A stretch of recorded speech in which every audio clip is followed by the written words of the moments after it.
to the public board of NHS Improvement, which, as colleagues know, is being recorded and will be put onto the website. And had a number of views last time. It's not yet a bestseller. If we continue in this mode, we might get there. Welcome to the members of the public. I have apologies from Peter Carr. This will be his last meeting. Peter is slightly infirm and not really wanting to travel, but I think I absolutely giving him our thanks for time served and personally for his personal counsel to me over the many months that we've been transitioning. And I know you will send back absolute best wishes personally, and I think he has a little party tomorrow. So with our best wishes. There are no other apologies, and this is the last of the monthly board meetings of this board. We're going to go through to bi-monthly formal board meetings and then board development sessions in between. So the next board development session will be the end of June, and then the formal board meeting will be in July, and that should all be scheduled out in the communication. Are there any declarations of interest that need to be recorded? And the minutes of the meeting that we held on the 28th of April. So there's their record of the... And matters arising. Jessica. There's a couple of those that we're about to be able to close. There's a letter on 7-day services that's going to come round shortly, and the note on data validation went round yesterday, so those will be able to close. The remaining actions are in hand and not yet.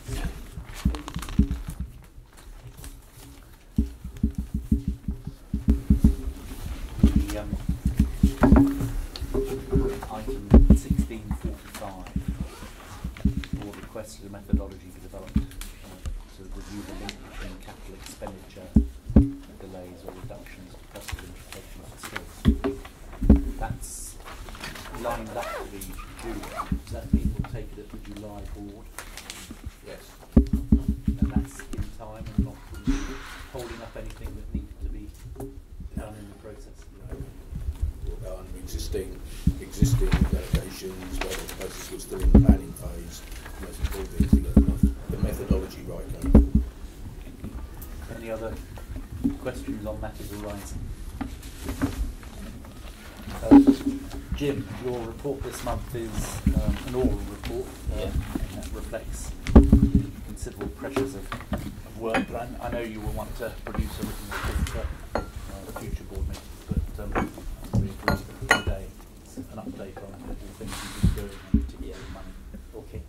So apologies for not having a written report. It will be written next time. There's a few things I would draw out. They're largely covered elsewhere in the report. But first of all, reference to Q4 performance. So some of the numbers are disappointing. AD performance shows a huge strain on the system, but a record quarter in terms of demand and a record month in March in terms of demand, in terms of attendances and admissions. So the provider sector has been under huge strain and has stabilised a bit since then. So there are some green shoots of progress there.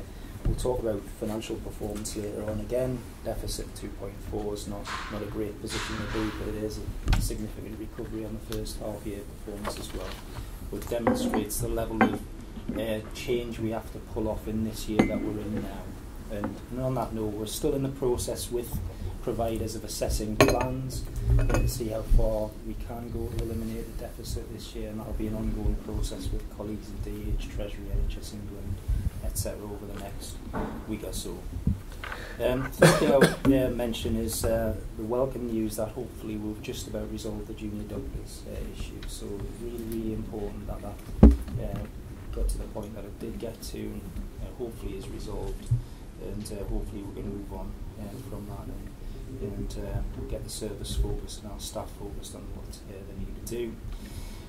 Fourth thing, STPs. Bob will cover later on. We've had a lot of time with STP areas, and there's a real ambition in lots of areas for people to really use this as a year of opportunity to change what they've been struggling to change for a long period. something we need to unpack further in future meetings, how we really support that process as people get a bit further on. So other than that, happy to answer any questions. Good, and we'll get into the operational financial performance in the next item, so we can probably pick most of that up there. But, I think this is a good opportunity for board members, both here and then in our private session later, to ask Jim any questions that are on your minds from the way in which you've seen the service operate over the last period, or any particular concerns you have. So do we have any idea what has driven the extra attendance at A&E? I mean, I think the figure's 7% up in March. Yeah. I mean, that seems extraordinary, and it is quite interesting when you look at the doctors, the strike, the days of the doctors' strike, that actually attendance went down and A&E performance therefore went up. Yeah. It's impossible to identify any single drivers for it, but for long periods of the last quarter, it did look like largely minors. So I think the provider sector would believe that that's very much related to primary care access, out of our access, and 111 performance. It's impossible to prove because we just don't have the data on those parts of the system to be able to get underneath that. But I think there's a strong logic that that's what's driven Failures or weaknesses in the primary care system of driving. Yeah, and primary care is very stretched, and it takes a very small change in primary care to roughly 1 to 10 ratio. I think 1% change in primary care is about 10% change at the front door of the sport. So I think that's been a big driver, but we can't really prove it. Also, Easter holidays was early this year. Yeah. Yes, of So course. that always impacts access to primary care. Yeah. But would it be correct to sort of assume that a certain element of attendance at A&E is optional? I mean, is that the conclusion one draws from the fall off on the days of the strike? Yeah. I think. Yes, I think that if we take examples of around organisations in which probably the primary care isn't got as much capacity as in other areas, you can actually see variations in regions and around individual organisations. I think that would support that theory. I think it's about the capacity there is within primary care, and we know that they've got challenges around their workforce. But I think there is an element that is, if you like, optional. But it's about some of it's about habit, and some of the populations are more embedded in primary care and would turn to their GPs first, whereas others actually, for some, traditionally going to A&Es is the way of doing it. And some places have managed that by actually putting primary care at the front of the hospital or an urgent care centre or whatever. So I think we've a lot more to do to really get under all of this. And we know the population's ageing anyway, and therefore it's got many more conditions that require hospital treatment and so on. So I think it's very, very complex. And as Jim says, I don't think there's a single thing around it, but it was interesting that, when there was a big campaign around the junior doctors and saying don't attend, people managed somehow, and I don't think we saw a great big bounce back after, which was one possibility, and we didn't really see that. So Yeah, that was really interesting data. Yeah. I mean, if I were chairing an organisation, I am, I'd actually be asking for some work to be done in this area, because I'm sitting here going, the solutions, the improvement solutions, the way in which we need to do things differently can only be built off the back of a deep, clear understanding of what is driving demand. And Jim, I think with colleagues, because I don't think it is entirely within our remit, with colleagues, I think we have to ask you, almost obligated to ask you, to bring back to the board a real understanding of what is driving demand. Because if we don't know, I don't think we can sit here as a board and say yes or no to a range of solutions. I may be missing something. Let's take Richard and then Sarah. I had 2 points to make. I think one is that there's quite a lot of work that lots of people have done. So there's something about sort of meta-analysis of bringing together all the work that, and it's in lots of other people all over this. So I think trying to do something that just brings that together and reflects it back. So you would support bringing it together? I'd bring it together, but bringing together all the stuff that's been done. There's been an awful lot of work done on this. And a couple of other, I guess, to reflect on, there were particular circumstances the previous year that might have led to demand being lower the previous year. There's the way the weather played out, the way flu played out, there were, I think, a very high level of excess deaths in the previous year, which usually has an impact the year afterwards on what happens with attendances. There's quite a lot there that might have played into this year. But your underlying issue, I think, on this is that you were still talking about 6.5% rise in emergency admissions in this. This is not just people turning up with bloody nose. And looking at the performance, it's really understanding that rise in emergency admissions, I think, that is the one that drives questions of performance.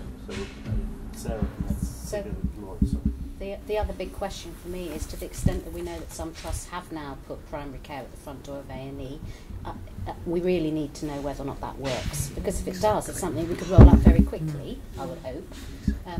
But we don't seem to have that evidence either, and that is a big gap in my understanding of what the issues, or how we might solve the issues.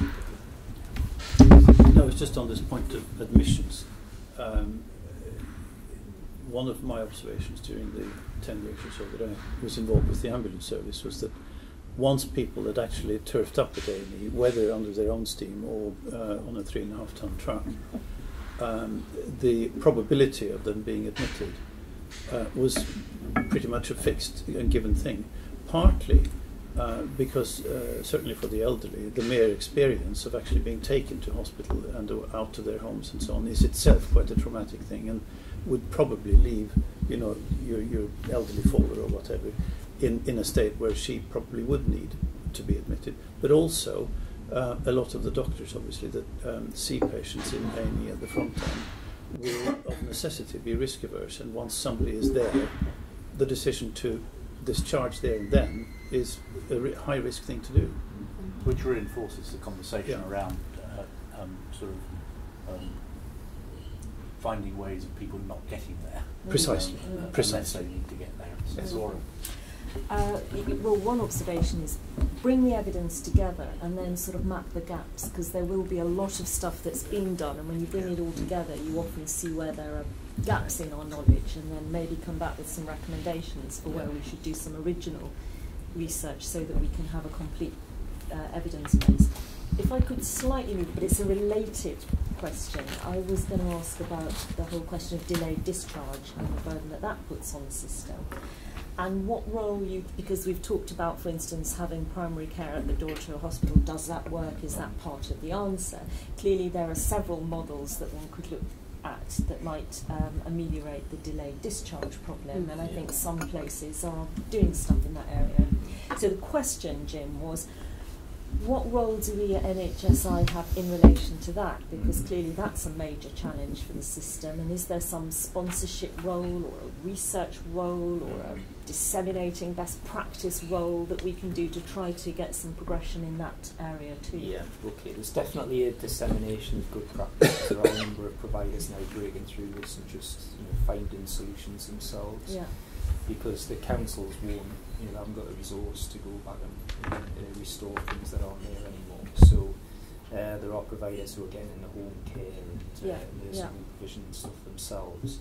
So I think, again, as part of the A&E thing, we'll bring back some of that evidence that we've got. Yeah, and think about how that would be great. I think those two pieces, A&E and delayed discharge, if we had really good evidence bases on what's happening, what's being tried, what works, what doesn't work, that would be so helpful. So I think the board is with us on doing this. Jim, can I ask, like I said to Bob this morning, that we get real practitioners helping and regional directors playing quite a part in this, because there may be regional variation. So just going to data as opposed to a richer understanding, I think would be better. Harry, you supportive of it?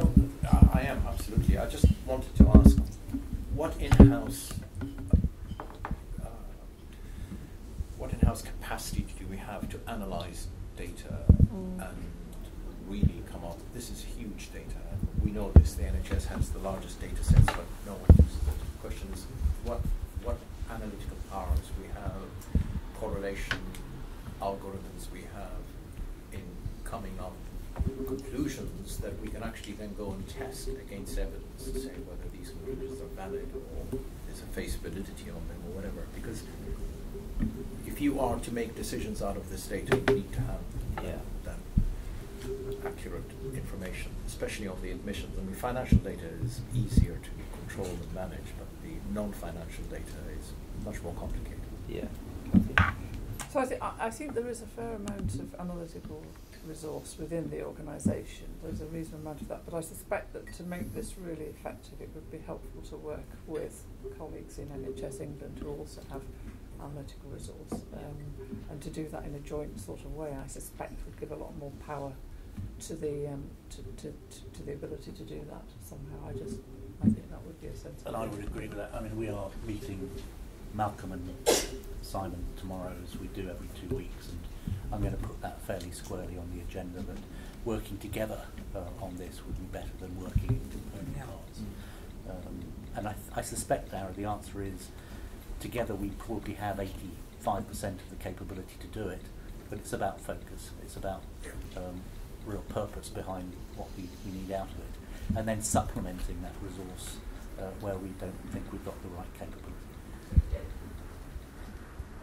I had just Jim, I had Ara's hosted a dinner last night with David Halpern and colleagues, the head of the Behavioural Insights unit, who I know you're meeting and I've met.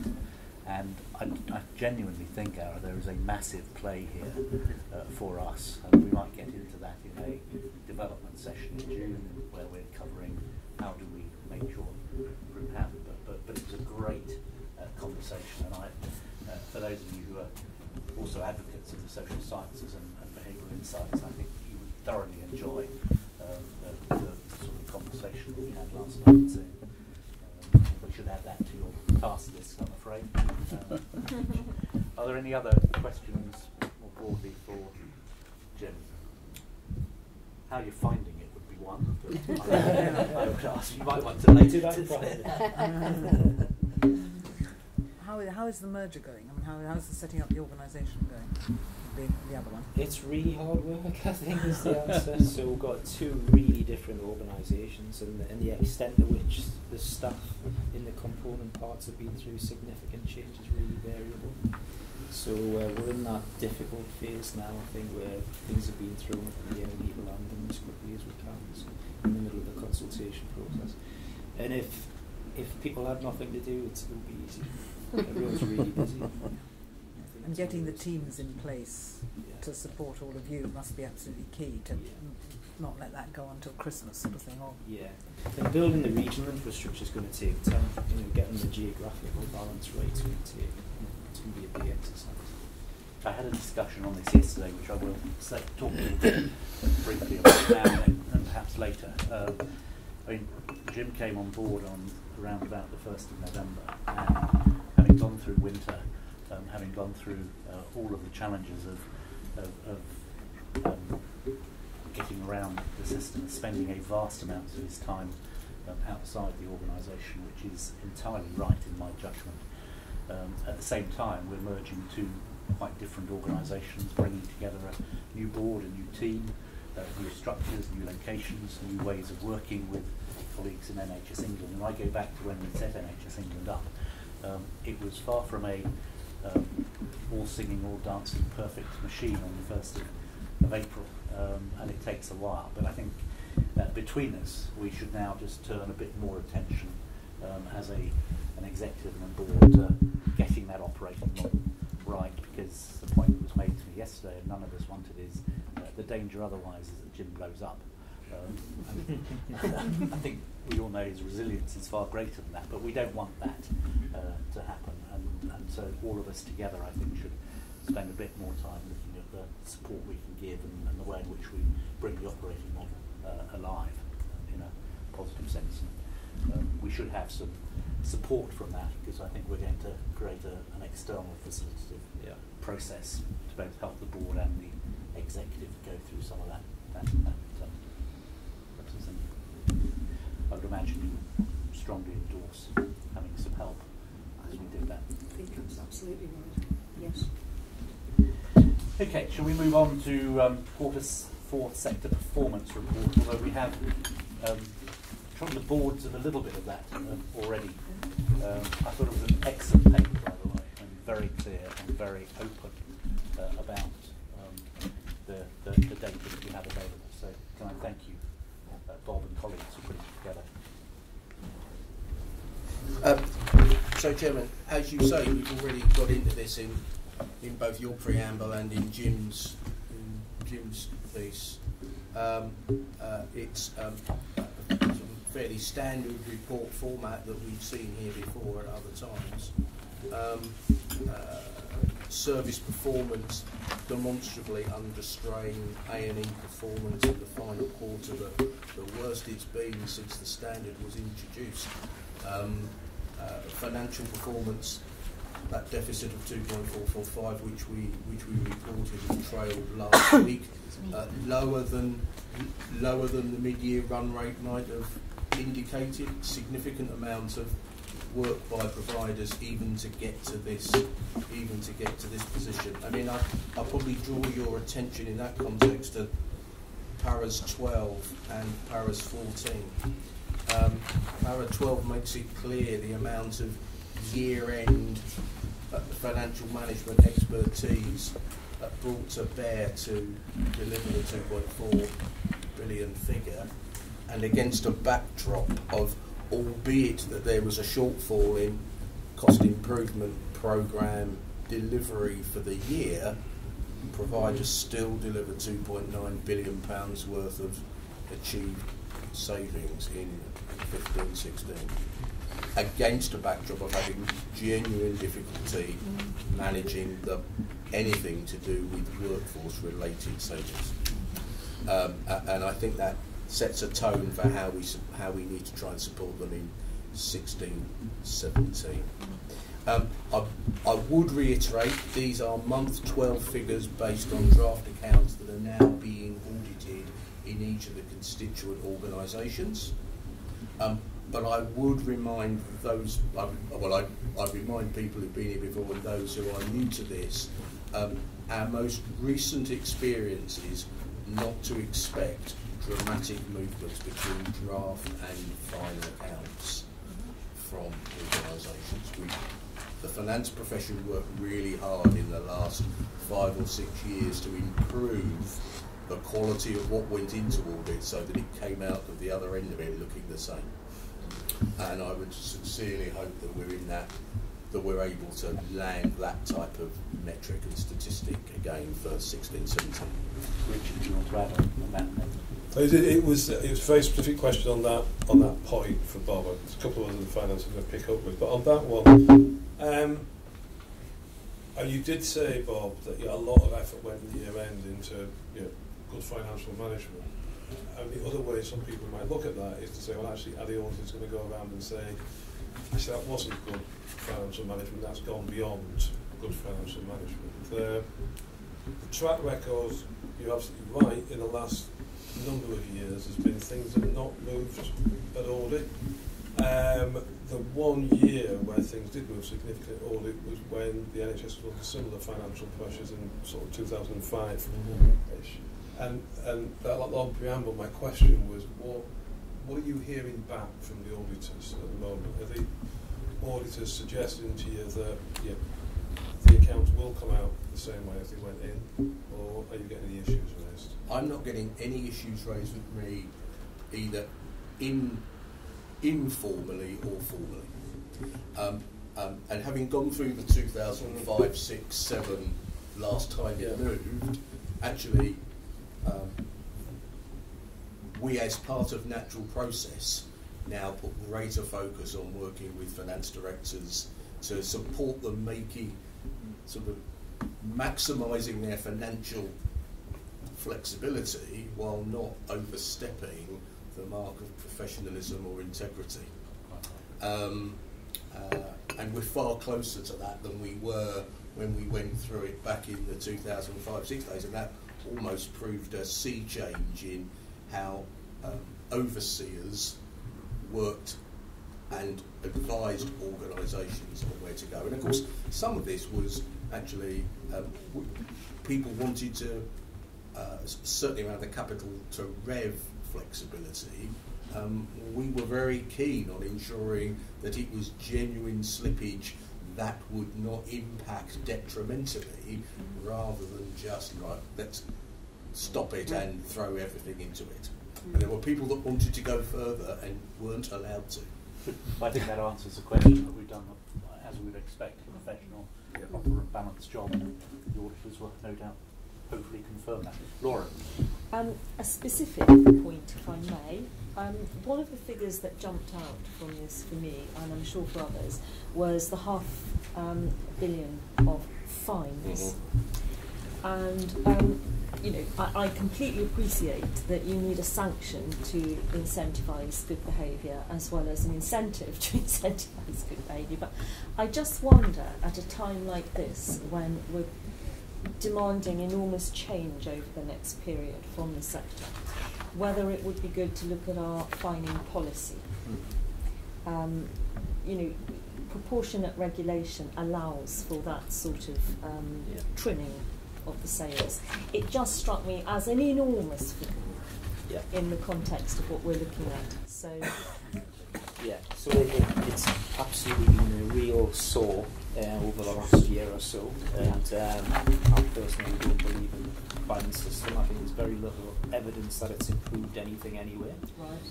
And we managed through the discussions around the service transformation fund for 16-17 that when providers signed up to the control tool there would be no fines. So you know, hopefully if they deliver the control tool, that's all held together, but at least there's a bit of movement there that if they deliver on those things, that's gone away. Okay.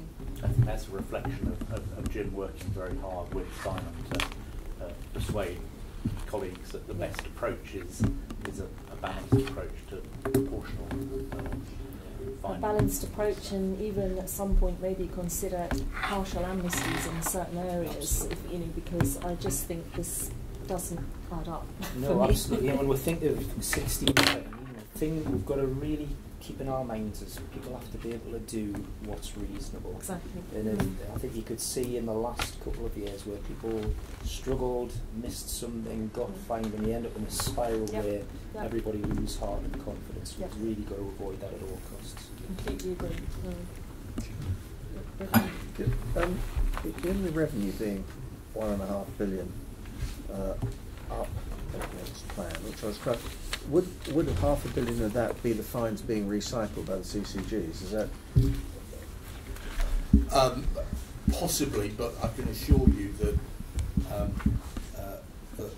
that 500 million we think is a net out number, and in the extent it was being recycled, and it wasn't being recycled to fix an issue. So, for instance, and the thing that I should have put in here, and I haven't, I apologise, and when I do this in future months, then I will put a deeper analysis of the fine and readmission penalty piece in, so you can see where it's coming from. So effectively, it's fining for missing contractual targets, which is a straightforward, frankly, you should have done this, you didn't do that, therefore we're not paying, or we're taking it back. If that came back into an organisation, that would be manifest as additional activity and people catching up, in which case it's got a cost tail on the back of it. The readmission piece, the national policy for readmissions is that it's the funding taken out of, funding being withdrawn off the back of the readmission policy should be being invested in things to remove the problem that drove the readmission need in the first place. Yeah. Some of that will be back in the organisation from whence it came in a targeted way. Some of it, we are seeing, goes into other initiatives, the benefit of which is not always straightforward to see. And that, so there's two things we need to address with NHSE, who set the fining policy, because it's part of business rules of engagement rather than tariff setting policy, and that is what is appropriate for this target to incentivise, in the way that you've spoken, but how actually is adherence to national policy appropriately policed and overseen by that part of the system that has the responsibility for setting it in the first place. Ruth. It goes back, I think, to Laura's comment about fines again, but it was about we have a role to support the system to have the mature discussion and develop the mature relationships. Because with mature relationships, there isn't the need to fine, in my experience. And I think that's part of our role that we will need to continue to have with the service leaders in particular. Could I ask about a different figure which leapt out, which is the agency spend and how that relates to the attempts to control it through capping and how successful we believe that's been? So our analysis for 15-16, Caroline, implies that number is 300 million lower than it would have been if we had not introduced the agency controls in 15-16. In 16-17, we've set ceilings of agency expenditure with organisations as part of the control total piece, and we'll need to see how that operates in 16-17. Our survey, sort of our engagement with trusts, are telling us that some organisations are finding it genuinely difficult to reduce agency expenditure at the level at which both they and we wish, but the policy allows for acting safely, not acting purely financially, and that's extremely important. But our response back from the field is that most organisations are glad and find it useful that we did what we did. And we feel we're beginning, without wishing to put words in your mouth, that it's helping get it more under control. Well, the very fact that we've seen a reduction in the back end of 15-16 implies that that's the case. The issue is how much more do we have to do, and it's more than just a financial issue. Yeah. How much more can we do with organisations in the field to help them both hold together and support one another more, as well as us helping them with approaches, tactics, with how they go about rostering staff and deciding what an appropriate staffing complement for a clinical situation. Ruth and Kathy on this subject, I suspect, because it is very important clinically that we balance. Absolutely, and the break glass clause was in there for providers, whether it's a matron on a shift or whether it's a senior nurse in A&E, is to allow a break class in order to make sure that staffing is allowed to come if it's needed, even if it's via agency. I've just top-footed it from a group of community nurses, and they're still finding it tough out there to fill the shifts day in, day out with substantive staff and bank. But when asked, absolutely it's the right thing to do, and it's still the support. But it's not putting safety at risk. I think there are organisations that are absolutely taking the right thing day in, day out, making decisions that's right for patients and therefore breaking glass. And I think that will continue to be the case. And we're doing a lot of work actually with some trusts, not all trusts, but some trusts, about how we support them managing their e-rostering and the like. But not all trusts have had the investment into IT systems that other trusts have had, and we'll need to support them to have that too. And I think there's been, as Ruth sort of indicates, a lot of focus on the nursing shifts and so on, and there's a lot more information. We've got a lot better information about that, but we've started to increase the work on medical staff now, and we're working with some trusts out in the field there. And in one, for example, it's not just, have you got a cap, it's actually the deployment of the staff. And this one particular organisation, they found by getting a good grip on that and managing things, they've reduced the actual need for locums at all. So I think there's a long way for us to go on the medical side to just get the information, something else, but working with the colleagues who've done this well is then putting together best practice guides, sharing that, bringing them together. And I think we could see quite a significant move. If we replicated what we've seen in the trust I'm thinking of in all the others, there would be a very significant change. And that's not about, in fact, that's about increasing safety because it's reducing the locum need, and you've got more of the permanent substantive staff. And I genuinely believe we could make a real move forward on that during this year. You should be encouraged by that. Just very, very quickly, just on this point before we lose the agency thing. And it was just Bob's point that I think we said 300 million better than we might have otherwise thought as a result of the agency controls. And they sort of really only came in the last quarter. Yeah. So do we still think there is quite a significant amount of money to go at in this year? Because if that sort of 4 months impact, you might crudely say you might be looking at the 500 or 600. Why don't we pick that up, Richard, in the private session about the 16-17 plans and where we are and what we need to do more of and what is inherent in those plans with respect to agency spend. Okay. And then we'll bring that back to the public board once we have closed out the 16-17 planning process. Good. Anything else you want to bring to our attention? No. Do we know what the underlying efficiency of the provider sector is in 15-16? Because I hear, anything ranging from there's been a negative efficiency to there's been an efficiency of about 4%. And as an accountant, I get slightly phased if there's a range of that scale in different people's views of efficiency. I suppose this is where you might get an economist view rather than an accountant's view. We know that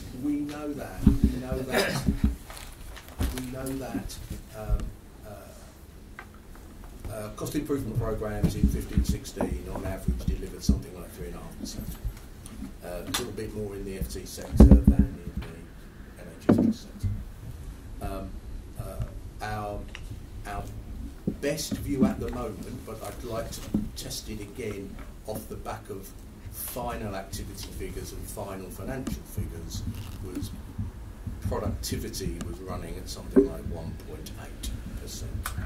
I think I'd like to nail that number off the back of the finalisation of 15-16, and certainly that would be consistent with the 5-year forward view assumption of provider productivity as part of what indicatively will go into the tariff calculation and indicatively what went into the financial projections that supported the view of there's an opportunity of 22 billion in the sector against an indicative view of a 30 billion gap if nothing changed, supporting an 8 billion increase in resources over the 5 years of the 5-year forward view process. Well, I suspect the board would appreciate ongoing work on clarifying what the efficiency factor was for last year, what it's projected to be for this year, in language that mere mortals can understand, as opposed to the superhumans that sometimes things. Jim, can you ask you to make sure we do that, because it's really quite a serious issue that the sector feels they're driving quite hard, but messaging is coming back that maybe they're not. And we need to get a grip with that because we need to decide how we respond as the organisation that sits supporting those organisations and challenging them as well. So you're quick one on this. All for that. No, it's on this point. Just to plea that when we do have a look at this, we try to make sure that we measure changes in productivity in producing apples and then oranges, because this is made up of so many different things that it's quite easy to lose sight of that. And somehow we need to measure genuine productivity as opposed to simple cost reduction. Yeah. Very good. So shall we move to the corporate report? And Jessica, you have your name against this. Yes, so I wasn't going to say very much about it. So these are the summary notes from the 3 board committee meetings that have happened over the past month. and it was unstaffed mainly just in case the chairs of the committees wanted to bring anything to the attention of the board. Thank you. Richard, you're up first. Yeah, and I mean, we had the first meeting of the new audit committee. I mean, what we really see at the moment is two totally different sets of processes around risk and around the way internal audit work that have been sort of stitched together, and not surprisingly, but a bit Frankenstein-like. And the real push for the executive team is to come back to the next audit committee with a single approach to risk for the organisation. A simpler one than we've probably got now for either of the individual organisations, let alone the two combined. I can't remember the number of key risks we would have had, but it would have been about 38, wasn't it? With a number of dozens on it, where I think we've said 10 to 15 max. I think some colleagues would say 10's pushing it a bit, but it's around that area. Then an internal audit programme that's clearly linked to the risks that we've identified, and hopefully then we can sign off on most of that at the next audit committee meeting and come back to the board with detail of that. There's a lot of good work going on risk and audit, but it is still very, very different. Look forward to further reports on that. I think you probably understand as much as any of us how important the board regards your stewardship of the Audit and Risk Committee. Anything on the investment committee? No. And Glynis, you had a nominations and remuneration. Thank you, Chair.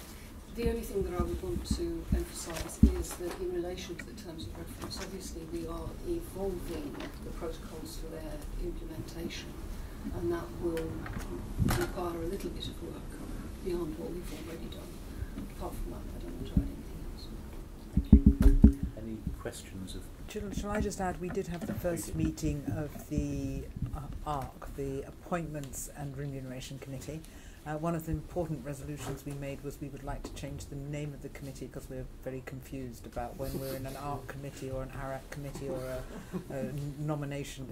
The committees all seem to have similar names or whatever, so we've tasked the executive with trying to reform the names. We'll give a formal report obviously to the next board. The challenge is, I think, is particularly in the trust sector, is making sure we have proper processes in place for not just the appointments of chairs and boards where we have direct responsibility, but for policies supporting them and mentoring them and appraisals. And if it's all right with the board, I'm going to come back at the next meeting, I think, with some proposals about how we might engage the board more in helping with that, because I think that might be rather rewarding for everyone, get us a bit closer to the coalface, but also help us with our statutory responsibilities. That would be very helpful. I know from conversations one-on-one with board members, very keen to engage with chairs around the country, both individually and in groups, which is something we need. The basic thought is that we have 84 non-foundation trusts that we're responsible for. We might split them up amongst us, and I mean, it would be a question of helping the chair and doing the appraisal, and if necessary doing a bit of mentoring of some, but getting a bit more engaged we thought might be quite useful. Okay, so that's that, and I totally agree with the point you made, Glynis, that in terms of reference of the drafted work for the committees then to pick up and shape and come back to modifications as necessary. Report on the faculty of improvement is Adam. Oh, Adam's there. Hello, Adam.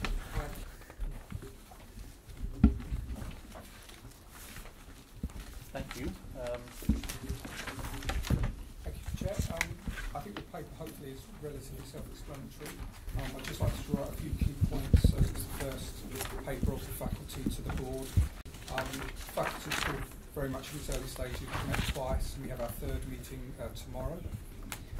The content behind it is really to support our underpinning improvement approach, which is not to do improvement to the sector, but to support improvement from within the sector.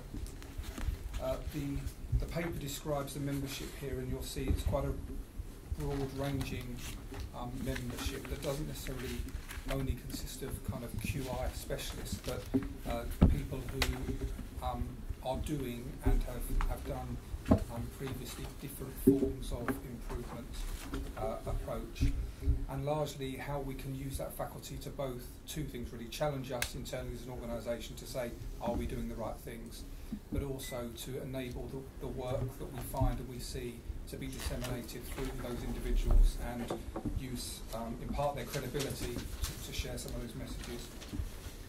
Helpfully working with ARA in some of the shaping of the detail, and we've really built up kind of 3 high-level objectives, trying to align it with what an academic faculty might be focusing on.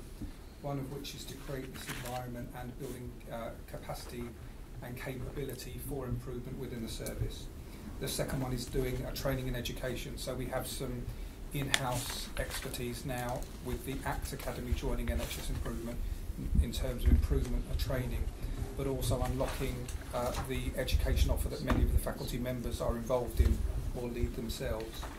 And thirdly, probably the newest area for us really is the research and development bit, where we really need to try and drive innovation or partnering with some of the innovation centres that exist, including the work of ARA Leeds at Imperial, but a number of other organisations across the country. We've been working on our work plan for the year, and we now have a draft work plan that will be going to the faculty meeting tomorrow for kind of final knocking around and sign off, and then the intention will be to bring back at the next board meeting the kind of initial work plan for board members to see.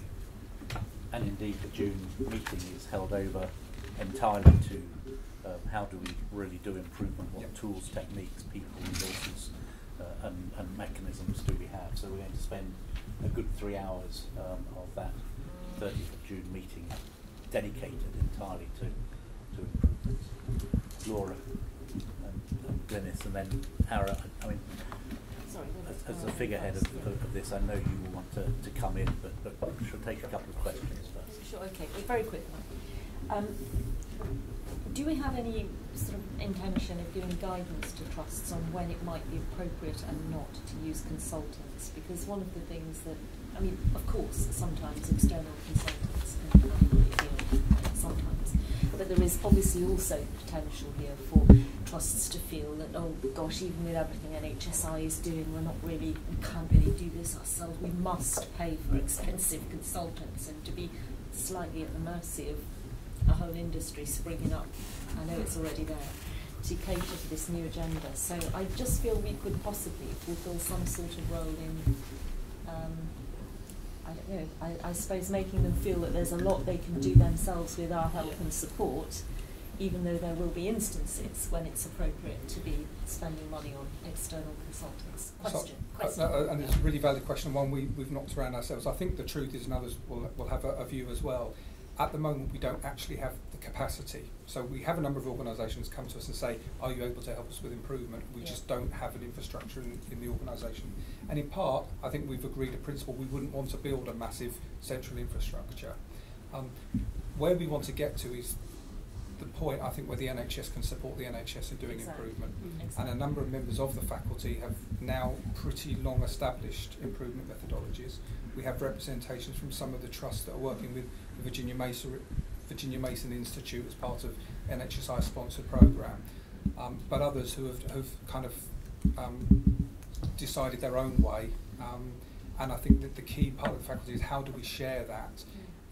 We do keep having trust coming through the kind of a consultancy process here, and often that panel will come back and say, is there any way we can source an alternative, either in-house or connect? So I think we want to get to a point where the answer will always be, well, almost always be within the NHS, other than where we want to be challenged externally. Well, I think that's the right place to be, but yeah, thank you.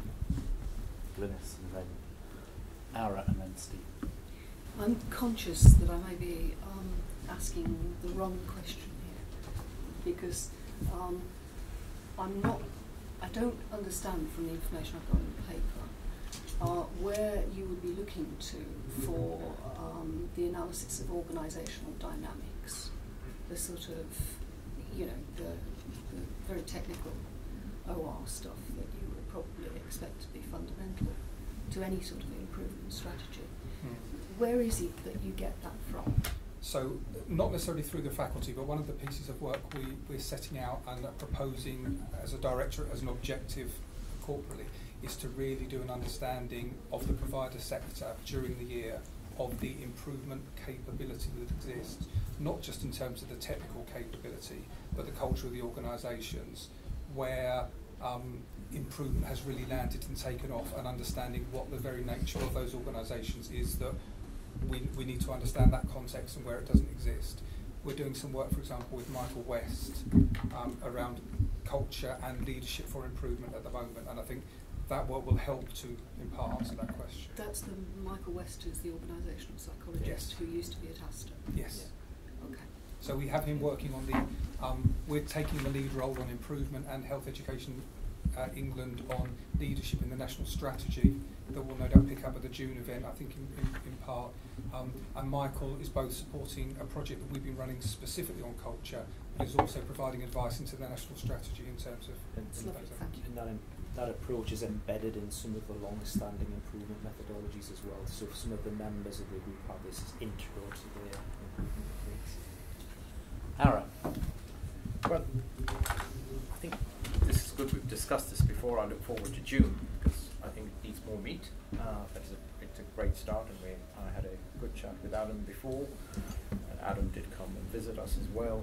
I think it's the principles we need to decide on the board. I think principle number one, this needs to be a pull. It can't be a push because it won't work. We've tried that before. I think building the capability at a local level, once there is that pull, we need to find a way of doing that because we don't have the resources. I think consulting was mentioned, but these are fairly simple tools that we can very easily commission. And some may be developed in-house.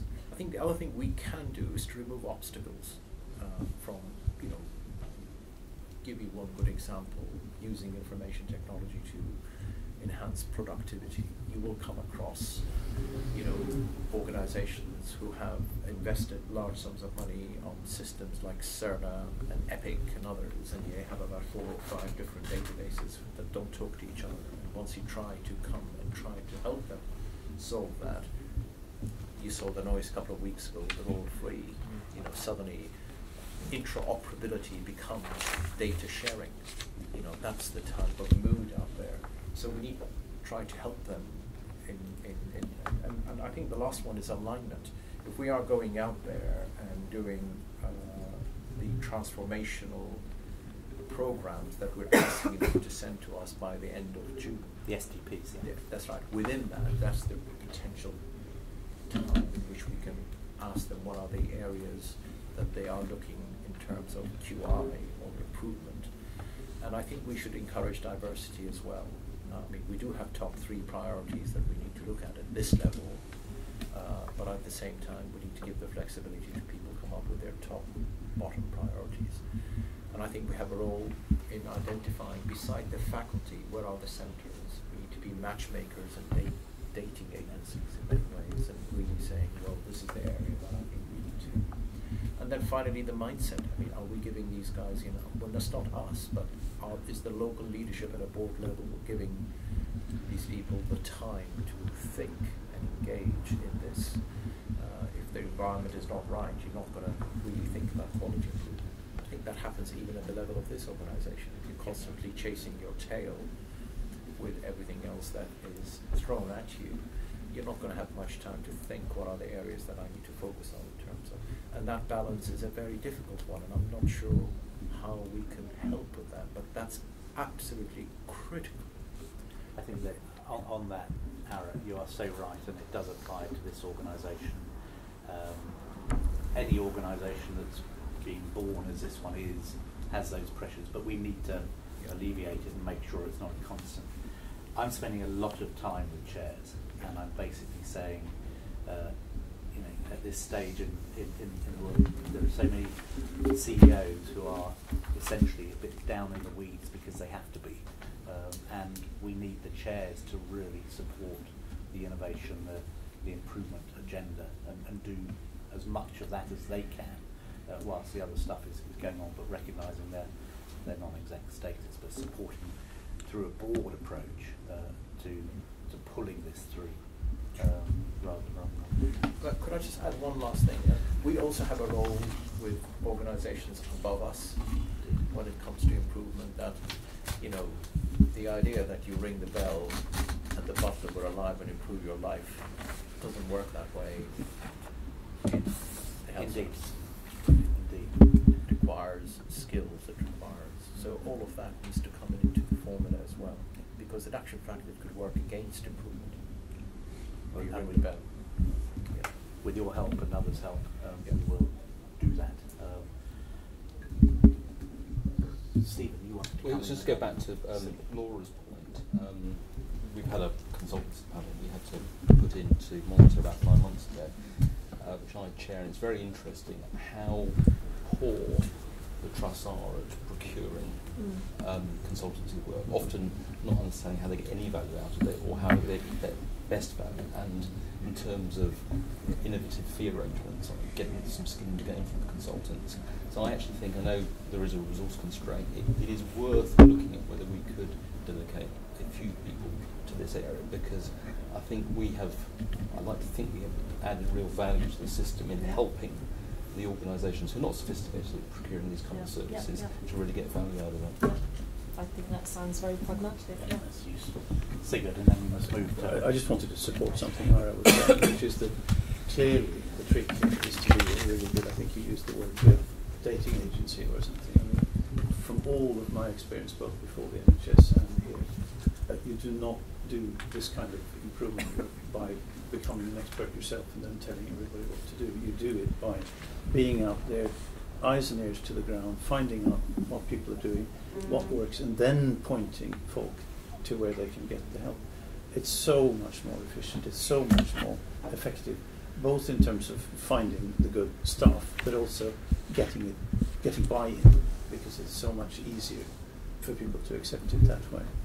I don't think I'm saying anything different from what Adam's been suggesting. I just wanted to underline how much sympathy I am with that approach. Well, thank you. And I think that is the approach and the style of this organisation, which I think the board, in its development from the early days to now, has strongly endorsed that we are not going to build a lot of that inside. But it does require the tone to be right. It does require colleagues in the system to step up to help, to do the peer-to-peer improvement. So we've got to make sure we can oxygenate the system to allow that to happen. Otherwise, that approach doesn't work either. Good. Well, thank you for that, Adam. Very helpful. On the junior doctor's note, we took us through this. So this is more, if you like, committed to this being in the public agenda. Is there anything you wanted to add over and above the conversation? Only that I think, as you say, the board wanted an update, and I think last time we were here we hadn't had the full withdrawal of Labour, and we've added in the impact of that. And I think that a couple of things to note, I would say, on that are that obviously the impact on outpatients was far greater, previously very little impact on that.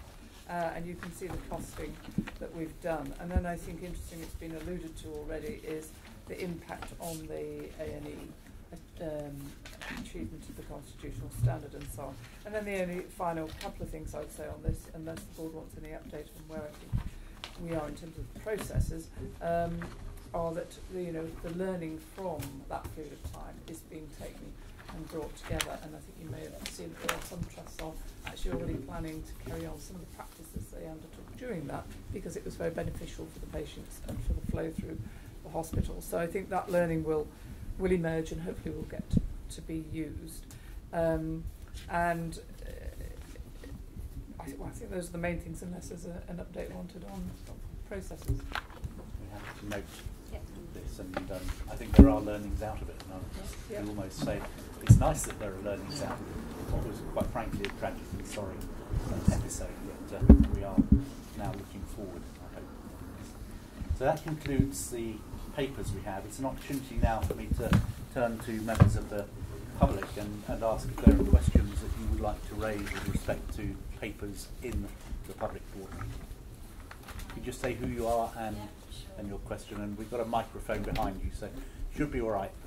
Just My name is Jade Taylor, and I am a healthcare professional. I'm here as myself, but I am a patient safety campaigner.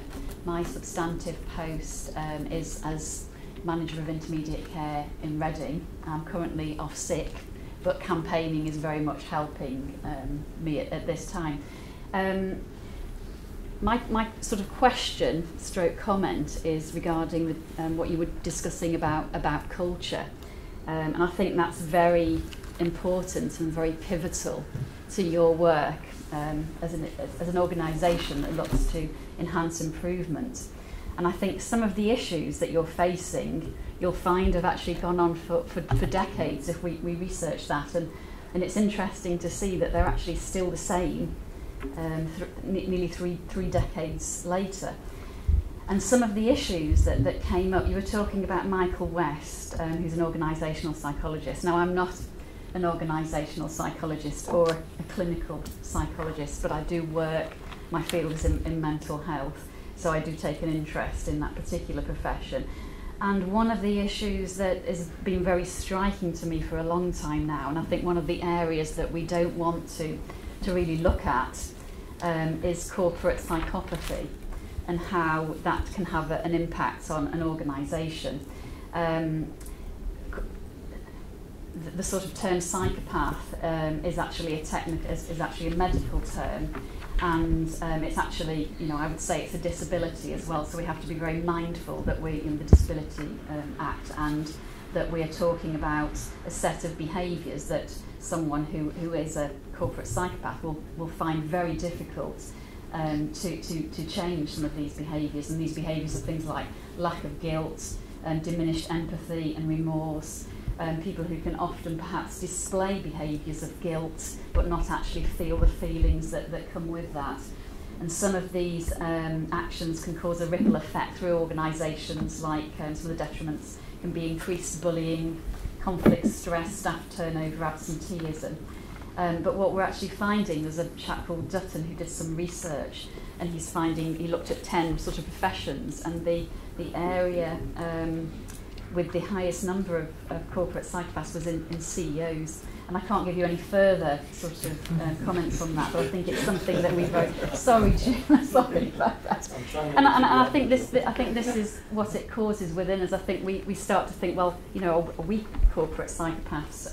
The other area which isn't, I understand, in my sort of layman's understanding of this, is narcissism. And narcissism, a little bit like the autistic spectrum, I understand is on a scale. And it's about sort of, on the top end of the scale, we can be extremely selfish and have a grandiose view of oneself, and we're more likely to conceal things that might affect our self-image. On the lower end of the scale, if we don't have a little bit of narcissism, we're more likely to be bullied. So, it's on a scale sort of factor. Now, these issues, I think, are very important, and sorry if I'm whittering on here, but I will come to my question in the end. These issues are very, very important and complex, because when we look at the NHS complaint system and resolution for whistleblowing, and I know CQC and the Guardian office are sort of looking towards that, but the recommendations are very flawed and quite toothless, I'm sorry to say. What tends to happen at the moment, and this is the reality, is that trusts can produce investigations on complaints and whistleblowing. Professor Brian Jarman, I understand, and I hope I get these stats right because he's incredibly accurate with his data. In 2011-12, he looked at, I think there was something like 107,259 health and community health complaints. In terms of the hospital complaints, the PHSO only investigated, that's the hospital itself complaints, only investigated 0.267%. So for people in the system who aren't referred to the PHSO, they soon start to become involved in what we call the regulatory gap. Now, this is really important when we look at situations like mid-staffs, where, despite what people say, there wasn't a whistleblower that uncovered Mid-Staffs. Mid-Staffs was uncovered by a patient safety group. Now, at a similar time, a gentleman, this is well in the public domain, so I can obviously say this, Dr. Rajma too was highlighting concerns in Coventry, and Coventry's death rates were actually double that of Stafford's.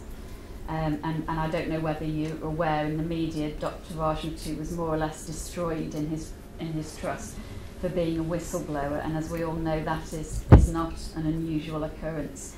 So what my question is NHS Improvement going to look at a mechanism to look at actually looking at individual complaints and individual whistleblower complaints? And my second question is the expert advisory group from the that fed into the new healthcare safety investigation service produced a recommendation 13, which stated, we recommend the Secretary of State establish a process to address unresolved cases aimed at providing truth, justice and reconciliation to address the concerns of patient families and staff affected. And I understand that Will Powell was instrumental in having this recommendation included.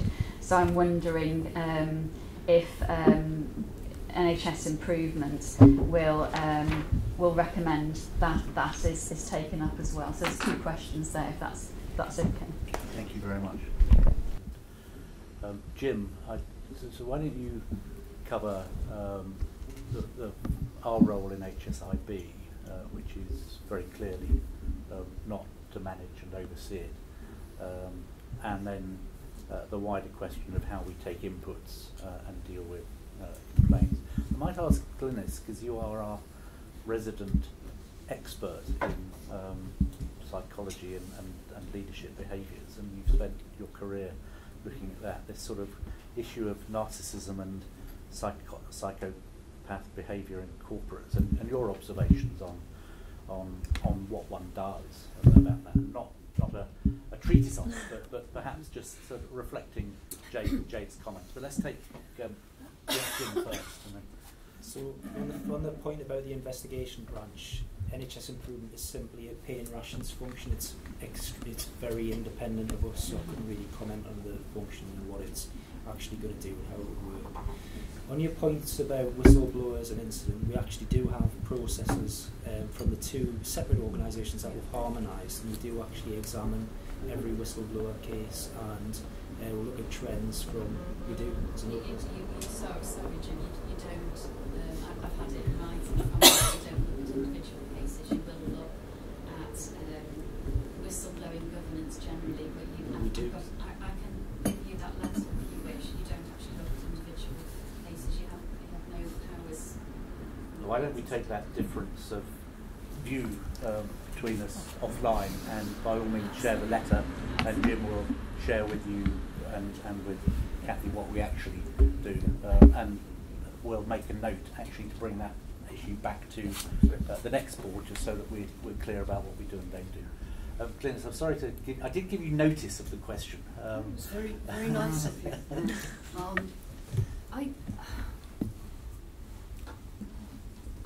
I understand that there is a lot of extrapolation from the clinical literature to organisational role, so that the idea of the corporate psychopath is one of those extrapolations, I think. I also think that to describe people who have leadership roles sometimes as lacking high levels of guilt in what they do, lacking empathy, and exhibiting a lack of remorse. That sometimes happens. The difficulty that I'm having, to be honest, with what you were saying is understanding how it connects to a more general proposition. These are concepts that are used in some popular psychological literature. I recognise that. But I wasn't sure what you wanted to make of that. So I'm having difficulty actually responding effectively, other than to say that I do recognise that occasionally leaders have those characteristics. Do you want me to add Well, I'm sure Well, again, why that don't we we should just- talk later. because, maybe. I mean, because I recognise, having done various jobs in life and seen many chief execs and chairs, they move from heroic leaders which disavow everything apart from their own status to what I regard as critical, which is post-heroic leadership, which is much more empathetic, much more engaged, much more inquisitive about what's going on in their organisations. And in a way, we're sort of moving, in my judgment, in modern society, away from what might be regarded as heroic leadership to post-heroic leadership. And that has a different set of behaviours, a different set of tools, and a different set of approaches. But I am far from the expert that you are on this, and others are also experts.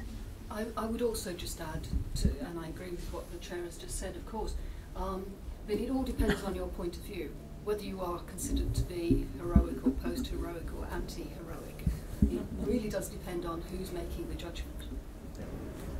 Well, look, we've had thank you for raising both the point you raised and the two questions. We'll get back to you on the question of our difference of opinion on what we do and what we think we do. And we will, of course, bear in mind leadership behaviours, which is absolutely fundamental to both an improvement journey but also a great patient experience. Are there other questions? No? Yes, yes. No, I don't. No, I don't. So I'm Suzanne Wills. I'm Divisional Manager for Surgery at the RUH in Bath, and as such also Trust Lead for RTT. So I've taken quite an active interest in your discussion about the finding mechanisms, and also take some optimism from the collaborative working that you're describing.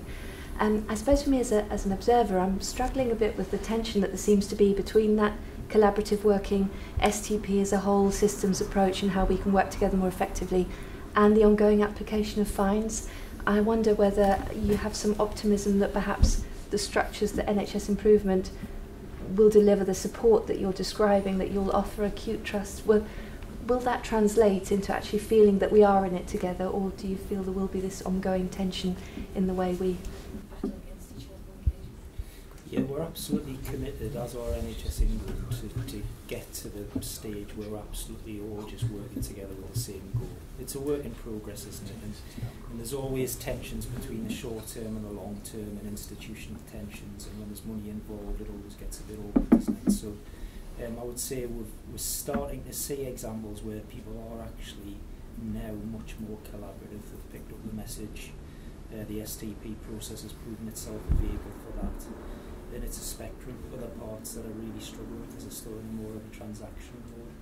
Then our regional teams, with NHS England's regional teams, are really working on that. We have a paper in the private session on this, which is work in progress, and we'll bring back again to the public board at the July meeting, which will be after all the plans have been submitted, after we've done a subsequent review, what we are finding or what we have found with respect to that collaborative agenda. Thank you for the question. Good. Well, with that, can I thank members of the public for joining us, and for those that are subsequently going to be watching the video. And if I can just take a short break whilst we rearrange the cameras, and then